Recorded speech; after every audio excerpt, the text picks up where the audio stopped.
यह कहानी आज से लगभग 50 साल पुरानी है। यह कहानी हसीपुर नाम के एक गांव की है। इस गांव में लोग बहुत ही खुशहाल थे। गांव के लोगों में आपसी प्रेम और एक दूसरों की सहायता भी किया करते थे। गांव में एक पवन नाम का युवक भी था, जो कि बचपन से ही अपने पिताजी के साथ गांव के हनुमान मंदिर में पूजा पाठ और मंदिर की सफाई का काम किया करता था।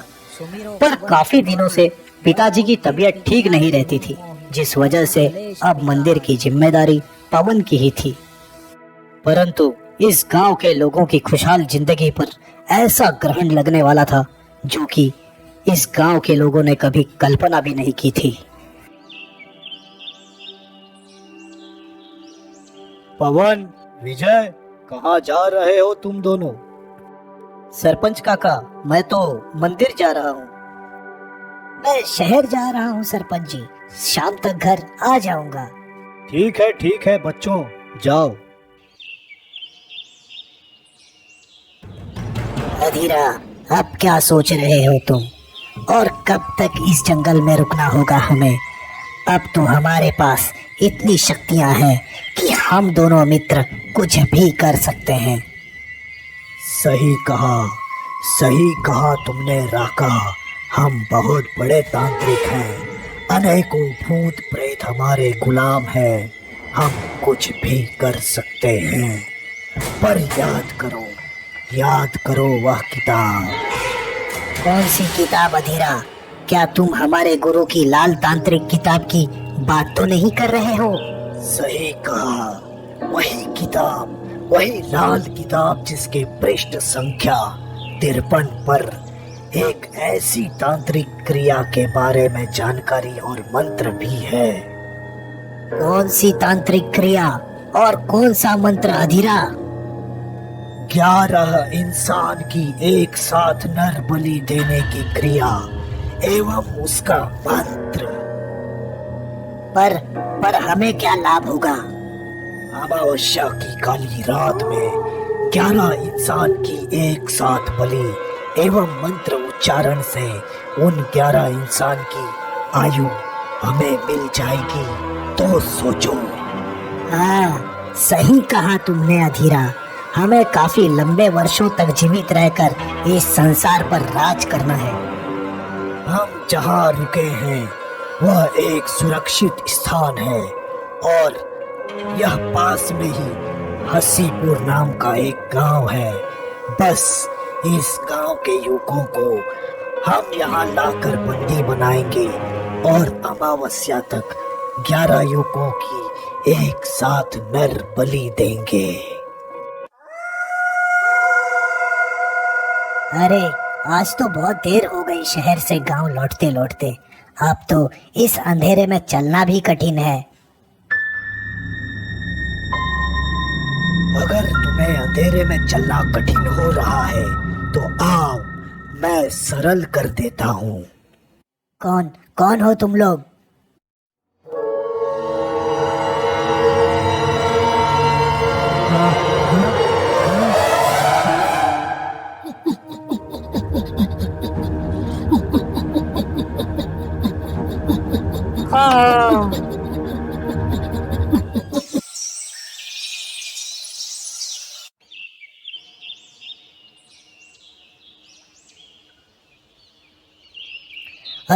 अरे कल सुबह ही कहकर गया था कि शाम तक घर लौट आऊंगा, परंतु विजय अभी तक आया नहीं। पूरे रात भर इंतजार किया हमने। चाचा, कल सुबह भी आपके बेटे विजय से मैं मिला था। मुझे भी शाम तक घर आ जाएगा ऐसा कहकर चला गया। अब मैं क्या करूं सरपंच, तुम ही बताओ। चाचा, परेशान क्यों हो रहे हैं? आ जाएगा घर। कुछ काम होगा इसलिए रुक गया होगा कहीं। आप घर जाइए। सरपंच काका, विजय को ढूंढना तो पड़ेगा ही ना? हाँ, एक काम करो, अनिल और गोपाल, तुम दोनों तुरंत ही विजय को खोजने जाओ। देखो कहाँ पर है वो। ठीक है सरपंच जी, हम अभी जाते हैं। सरपंच के कहने पर गोपाल और अनिल तुरंत ही विजय की खोज में शहर जाने लगते हैं। गांव से शहर के बीच में काफी बड़ा जंगल वाला रास्ता होता है। अनिल और गोपाल बातें करते करते जंगल वाले रास्ते से जा ही रहे होते हैं कि उन दोनों की आवाज उन तांत्रिकों को सुनाई पड़ती है। अधीरा, कुछ सुना तुमने? लगता है कि कोई व्यक्ति यही पास कहीं से गुजर रहे हैं। हमें उन्हें पकड़ना ही होगा। चलो, अभी चलो, मजा आएगा। रुक जाओ तुम दोनों। गोपाल, तुमने सुना? कोई हमें रुकने के लिए कह रहा है। कहाँ जा रहे हो तुम दोनों? हमारा मित्र कल से घर नहीं लौटा है। हम उसकी तलाश करने शहर की ओर जा रहे हैं। क्या तुम्हारे मित्र का नाम विजय है, जिसकी तुम तलाश कर रहे हो? हाँ हाँ, आपने सही कहा, परंतु आपको कैसे पता है? क्योंकि हमने ही तो उसे बंदी बनाया है। अब तुम दोनों को बंदी बना लेंगे। क्या तुम दोनों की इतनी हिम्मत? हमारे मित्र को बंदी बनाया तुम लोगों ने। हम तुम्हें छोड़ेंगे नहीं। मेरा एक नाखून तक तुम दोनों हिला नहीं सकते और हमें मारने की धमकी दे रहे हो, तो ये लो।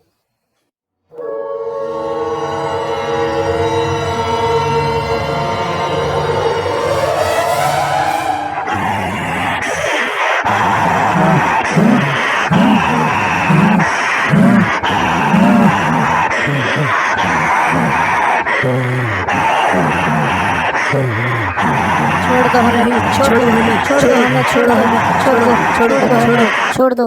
अधीरा, लो, 3 इंसान तो मिल गए, बस अब 8 इंसान की आवश्यकता है। ये क्या हो रहा है? मुझे तो कुछ समझ में नहीं आ रहा है। पहले तो विजय का कोई पता नहीं, और विजय को ढूंढने गए गोपाल और अनिल भी अभी तक नहीं आए। सरपंच जी, आप घबराइए नहीं, हमारे तीनों मित्रों को कुछ नहीं होगा। इस बार हम मित्रों की टोली बनाकर जाएंगे उन्हें ढूंढने। क्या करूं? पर मुझे तो कुछ समझ में नहीं आ रहा है। तुम सभी को मैं कैसे भेज सकता हूं? पिताजी, आप घबराइए नहीं, मोंटू हैं हम 7 दोस्तों की टोली जरूर ही बाकी के 3 दोस्तों को भी ढूंढ कर लाएंगे। ठीक है, पर ध्यान रखना, तुम सारे मित्र एक साथ ही रहना, एक दूसरे को छोड़ना मत। सुबह होते ही तुम लोग चले जाना। ठीक है सरपंच जी, हम सुबह होते ही चले जाएंगे और शाम तक उन तीनों को खोजकर जरूर ही लाएंगे। सुबह होते ही गांव के वह 7 लड़के अपने 3 मित्रों की तलाश में निकल पड़ते हैं और यहाँ गांव में सरपंच के साथ गांव के लोग आतुरता से गांव के लड़कों के लौटने का इंतजार करने लगते हैं। देखते ही देखते पूरा दिन बीत जाता है और रात के समय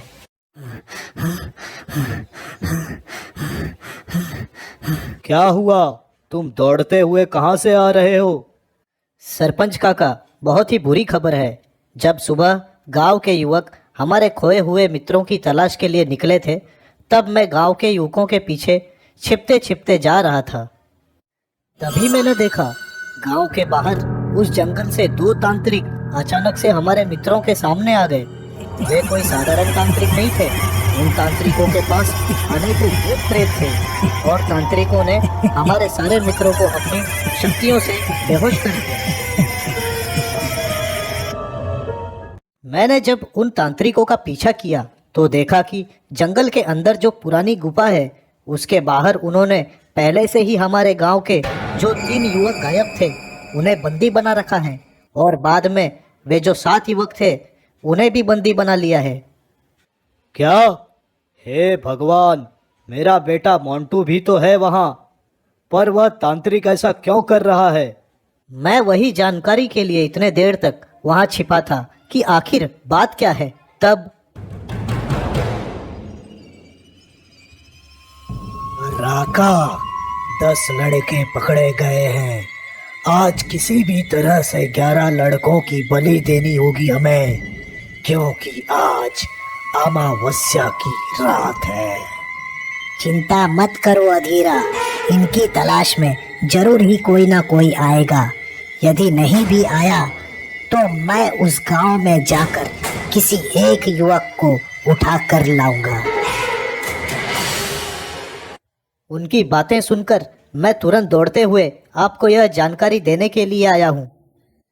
अगर साधारण मनुष्य होते तो हम गांव के बूढ़े किसी तरह से लड़कर हमारे बच्चों की सहायता कर सकते थे, पर भूत प्रेत को पालने वाले ऐसे भयानक तांत्रिकों से कैसे हमारे बच्चों की रक्षा करेंगे? अगर वह भयानक तांत्रिक यहाँ आ जाएगा तो पता नहीं क्या अनर्थ करेगा इस गांव में। आ जाएगा नहीं, आ गया मैं किसी को कुछ नहीं करूंगा। बस मुझे एक जवान युवक दे दो, मैं उसे लेकर चला जाऊंगा। तांत्रिक जी, कृपया हमारे जितने भी बच्चों को आपने बंदी बनाया है उन्हें छोड़ दें। ओह, तो तुम्हें पता चल गया कि हमने तुम्हारे गांव के जवान लड़कों को बंदी बना रखा है। हमें 11 लड़कों की आवश्यकता है, 10 तो हमें मिल गए, मात्र एक लड़के की आवश्यकता है। नहीं नहीं, ऐसा मत करो, तुम बहुत ही बड़ा पाप करने जा रहे हो। हे बुढ़ाऊ, ज्यादा बातें मत कर, वरना यही पूरे गांव में भूत प्रेतों को छोड़ दूंगा मैं। नहीं नहीं, रुक जाओ, मैं तुम्हारे साथ आने के लिए तैयार हूँ। पर पवन बेटा। सरपंच काका, बस यही एकमात्र उपाय है, मुझे जाने दीजिए। यदि हनुमान जी की कोई कृपा होगी तो हम सब सुरक्षित लौट आएंगे। राका पवन को अपने साथ जंगल के गुफा वाले स्थान पर लेकर आ जाता है और वह देखता है कि उसके सारे दोस्त बेहोश हालत में बंदी बने हुए हैं।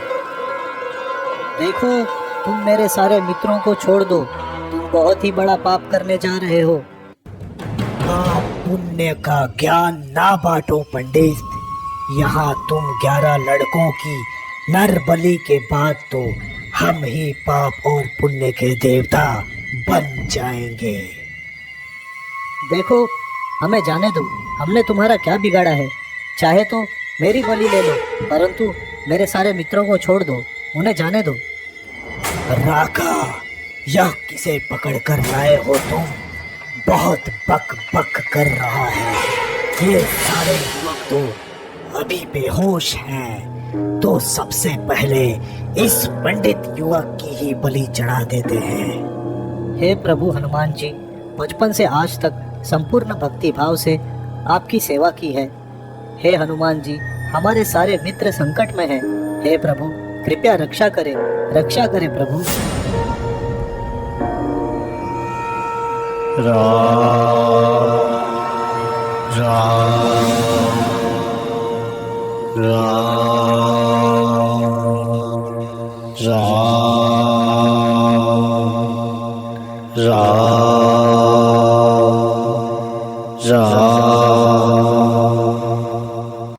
मूर्ख पंडित, कोई नहीं आएगा बचाने तुम्हें।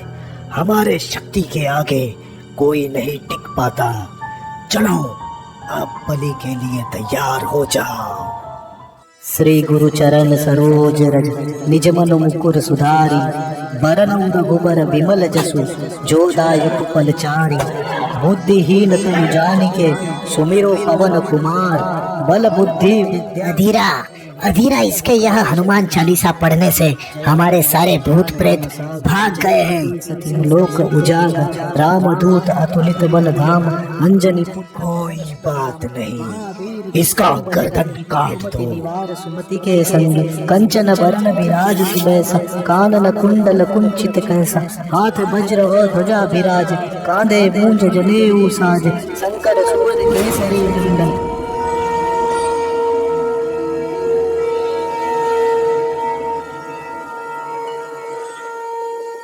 असंभव, असंभव, ये कैसे हो सकता है? डरो मत राका, अभी देखो मेरी शक्तियों का कमाल।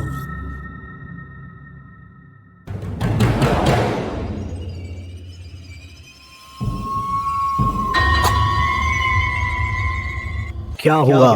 कोई शक्तियाँ काम नहीं कर पा रही है तुम्हारी? मैं तुम्हें छोड़ूंगा नहीं।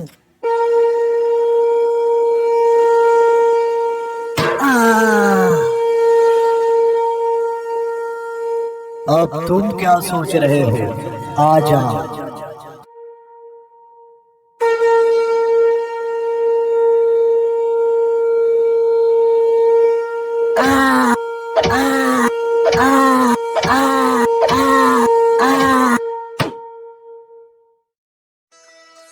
हे प्रभु, आपके दर्शन पाकर मैं धन्य हो गया। मेरा जीवन सफल हो गया प्रभु।